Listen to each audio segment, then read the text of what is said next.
Second order thinking kalau kita coba terjemahkan di dalam bahasa Indonesia, itu melampaui pertimbangan sederhana. Prinsip mental models dalam second order thinking ini membantu kita melihat lebih jauh dari konsekuensi segera dan mempertimbangkan dampak jangka panjang dari tindakan dan keputusan kita. Mari kita jelajahi konsep ini dengan lebih mendalam. Second order thinking ini merupakan kemampuan untuk memahami dan mempertimbangkan konsekuensi jangka panjang dari tindakan kita.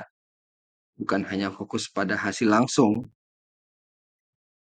Seringkali, keputusan yang terlihat menguntungkan dalam jangka pendek dapat memiliki dampak yang merugikan dalam jangka panjang. Second order thinking mendorong kita untuk berpikir lebih holistik, menyeluruh, dan melampaui pertimbangan sederhana. Mari kita lihat contoh penggunaan second order thinking dalam konteks investasi, teman-teman. Ketika kita berinvestasi, pertimbangan pertama mungkin akan jatuh pada potensi keuntungan dalam waktu singkat. Tentu saja, apalagi orang-orang yang baru menggeluti dunia investasi. Namun, second order thinking mengajarkan kita untuk melihat lebih dalam. Apa itu? Misalnya, kita harus mempertimbangkan risiko, stabilitas pasar, dan performa masa lalu suatu instrumen investasi yang mulai kita geluti saat itu dari berbagai jenisnya. Apakah itu memiliki prospek pertumbuhan jangka panjang yang baik? Pertanyaan kemudian seharusnya kita elaborasi dalam pikiran kita sendiri. Bagaimana dampaknya terhadap keuangan kita dalam jangka waktu yang lebih luas? Maka second order thinking membantu kita menghindari keputusan impulsif yang dapat merugikan portofolio investasi kita di masa depan. Contoh yang kedua, teman-teman. Ini dalam aspek kebijakan publik dan efek domino dari suatu kebijakan yang dibuat, khususnya para pengambil keputusan, teman-teman. Second order thinking juga berlaku dalam kebijakan publik. Ketika pemerintah merancang kebijakan baru, mereka perlu melihat lebih jauh dari dampak langsungnya. Sebuah kebijakan yang tampaknya menguntungkan dalam jangka pendek mungkin memiliki konsekuensi yang tidak diinginkan dalam jangka panjang.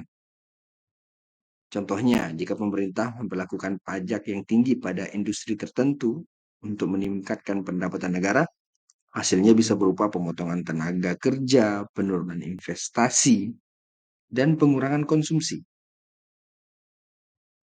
Contoh lain, seperti yang saat ini sedang booming ya, atau viralnya di media-media ketika pemerintah benar-benar serius pada kebijakan pemindahan ibu kota negara, dan seperti itu. Kebijakan kereta cepat Jakarta-Bandung, kemudian Jakarta-Surabaya, dan sebagainya. Nah, seharusnya pemerintah telah menggunakan atau menerapkan second order thinking ketika membuat kebijakan tersebut. Ya, kita tidak tahu ya seperti apa akan terjadi dampaknya, tapi berbagai spekulasi yang timbul dari hal tersebut, baik dari aspek positif maupun negatifnya. Teman-teman sekalian, second order thinking membantu para pembuat kebijakan untuk melihat implikasi jangka panjang dari keputusan mereka dan mencari solusi yang lebih seimbang dan lebih matang tentunya yang bermanfaat bagi orang banyak. Penerapan second order thinking dalam kehidupan sehari-hari itu bisa kita lakukan pertama seperti pengambilan keputusan finansial. Saat membuat keputusan finansial, pertimbangkan dampak jangka panjangnya. Apakah membeli barang tersebut akan memberi manfaat jangka panjang atau hanya memberikan kepuasan sementara?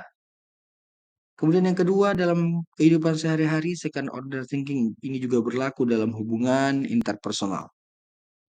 Ketika kita menerapkan second order thinking dalam hubungan dengan orang lain, hubungan emosional, pertimbangkan apa sih jangka panjang dari kata-kata dan tindakan kita, dan bagaimana itu dapat mempengaruhi hubungan kita di masa depan. Tidak jauh-jauh terapkan ini lebih segera pada kehidupan pribadi kita di rumah dengan orang tua kah, atau yang sudah berkeluarga dengan istri ataupun anak. Terapkan pertimbangan second order thinking ini. Bagaimana jangka panjang dari sikap kita, amarah kita, kemudian cara kita berinteraksi yang mungkin tidak baik, harus kita pertimbangkan. Begitu juga dalam hal karir, dalam hal pekerjaan, teman-teman.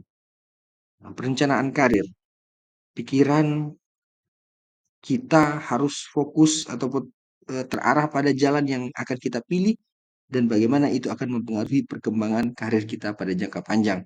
Ini mungkin khususnya lebihnya ke orang-orang yang baru, ya katakan fresh graduate kah, atau baru pindah dari satu pekerjaan ke pekerjaan yang lain. Pertimbangkan untuk perencanaan karirnya itu menggunakan second order thinking. Pertanyaan yang kemudian muncul dalam hal ini adalah apakah pilihan yang kita buat untuk memutuskan pekerjaan ini, pekerjaan tertentu akan membawa kita menuju tujuan yang ingin kita capai. Terima kasih. Semoga hari ini membawa kebaikan yang lebih banyak kepada teman-teman semua. Assalamualaikum.